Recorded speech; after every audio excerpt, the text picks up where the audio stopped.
உப்பியில் 1, 2, 3 என சொல்லி 8 வாக்குகளை செலுத்திய 16 வயது சிறுவன். முறைகேடாக வாக்கு செலுத்திய சிறுவன். நாடு முழுவதும் 7 கட்டங்களாக நாடாளுமன்ற தேர்தல் நடைபெற்று வருகிறது. இதில் 4 கட்ட தேர்தல் நடந்து முடிந்திருக்கிறது. இன்னும் 3 கட்ட தேர்தல் நடக்க உள்ளது. இந்த நிலையில் கடந்த 13ஆம் தேதி உத்தரப்பிரதேச மாநிலம் ஃபருகாபாத்தில் 4ஆம் கட்ட தேர்தல் வாக்குப்பதிவு நடைபெற்றது. அதில் 16 வயது சிறுவன் ஒருவர் பாஜகவுக்கு 8 முறை வாக்களித்திருப்பதாக வீடியோ பரவியது. ஒவ்வொரு முறை வாக்கு செலுத்திய பிறகும் அவர் விரல் விட்டு எண்ணுவதை வீடியோவாகவும் பதிவு செய்திருக்கிறார். அந்த வீடியோ தற்போது சமூக வலைதளங்களில் வைரலாகி வருகிறது. வாக்கு பதிவு இயந்திரம், அதைத் தொடர்ந்து இந்த வீடியோ தொடர்பான தகவல்களும் வெளியாகின. அதில் இந்த வீடியோ உத்தரப்பிரதேச மாநிலம் ஃபருகாபாத் நாடாளுமன்ற தொகுதியின் கீழ் வரும் அலிகஞ்ச் சட்டமன்ற தொகுதியின் ஒரு பகுதியான 8ஆம் மாவட்டத்தில் உள்ள கிரி பாமரன் கிராமத்தில் பதிவு செய்யப்பட்டிருக்கிறது. இந்த தொகுதியில் பாஜக வேட்பாளராக சிட்டிங் MP முகேஷ் ராஜ்புத் களம் காண்கிறார். அந்த வீடியோவில் காணப்படும் 16 வயது சிறுவனின் பெயர் ராஜன் சிங் தாக்கூர். இவருடைய தந்தை அனில் சிங் தாக்கூர் கிராம பஞ்சாயத் தலைவராகவும் பாஜக உறுப்பினராகவும் இருக்கிறார். இந்த விவரங்கள் வெளியானதைத் தொடர்ந்து அந்த சிறுவனை நேற்று காவல்துறை கைது செய்திருக்கிறது. இது தொடர்பாக உத்தரப்பிரதேச தலைமை தேர்தல் அதிகாரி நவ்தீப் ரின்பா தேர்தல் குளறுபடிகள் நடந்த வாக்குச்சாவடியில் மறுவாக்குப்பதிவு நடத்த இந்திய தேர்தல் ஆணையத்திற்கு பரிந்துரைக்கப்பட்டிருக்கிறது. அந்த தொகுதியில் தேர்தல் பணியில் இருந்த அனைத்து ஊழியர்கள் மீதும் இடைநீக்கம் மற்றும் ஒழுங்கு நடவடிக்கை எடுக்கப்பட்டிருக்கிறது.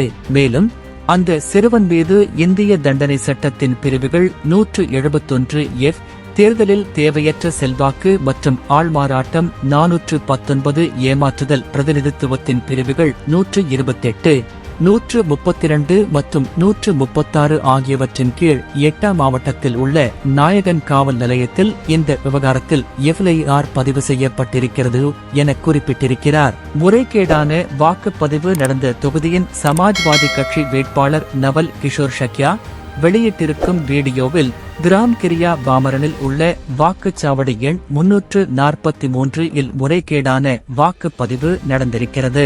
அப்பகுதியில் செல்வாக்கு செலுத்தும் கிராம தலைவரின் 16 வயது மகன் போலி வாக்குகளை பதிவு செய்திருக்கிறார். வாக்குச்சாவடியில் வாக்களிக்க வந்தவர்களின் வாக்குச்சீட்டை பறித்துச் சென்று அவர்கள் சார்பாக வாக்களித்திருக்கிறார். பணியில் இருந்த காவல்துறை அதிகாரி தினேஷ் தாக்கூர் இந்த முறைகேடு வாக்குப்பதிவுக்கு உதவியிருக்கிறார். அதேபோல சாக்யா வாக்கு சாவடியில் OBC சமூகத்தை சேர்ந்த ஷக்யா என்ற எனது சமூகத்தை சேர்ந்த வாக்காளர்கள் வாக்களிக்க அனுமதிக்கப்படவில்லை.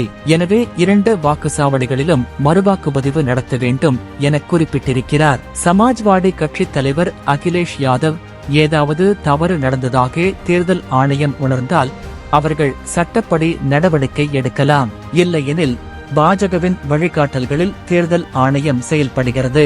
அலிகஞ்ச் தொகுதி விவகாரம் கேமராவில் சிக்கியது, அவ்வளவுதான். ஆனால் இதுபோன்ற பல நிகழ்வுகள் இன்னும் பொது களத்தில் வெளிவரவில்லை. உண்மையில் பாஜகவின் பூத் கமிட்டி ஒரு கொள்ளை கமிட்டி என குறிப்பிட்டிருக்கிறார் காங்கிரஸ் தலைவர் ராகுல் காந்தி. தோல்வியை உணர்ந்து பாஜக அரசு EVM மூலம் ஜனநாயகத்தை கொள்ளையடிக்க விரும்புகிறது.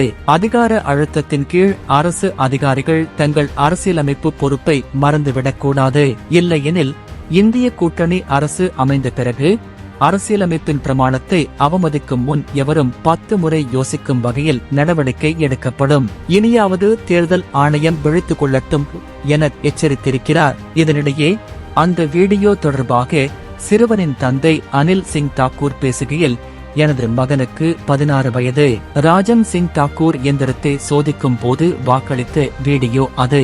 ஆனால் அது தவறாக சித்தரிக்கப்பட்டிருக்கிறது என்றும் மற்றொரு பேட்டியில் கிராமத்தில் உள்ள மாற்றுத்திறனாளி வாக்காளர்களுக்கு உதவும் விதமாக வாக்களித்தார் என்று குறிப்பிடுகிறார். இந்திய தேர்தல் ஆணையம் 2019ஆம் ஆண்டில் நடந்த நாடாளுமன்ற தேர்தலில் ஃபருக்காபாத் மக்களவை தொகுதியில் 2.2 லட்சத்திற்கும் அதிகமான வாக்குகள் வித்தியாசத்தில் பாஜக வெற்றி பெற்றது.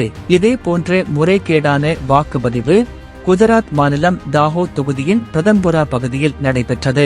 2 பாஜக உறுப்பினர்கள் அதை வீடியோவாக பதிவு செய்து சமூக வலைதளங்களில் பரப்பியதால் வைரலானது. அதைத் தொடர்ந்து குஜராத் காவல்துறை அந்த இருவரையும் கைது செய்தது குறிப்பிடத்தக்கது.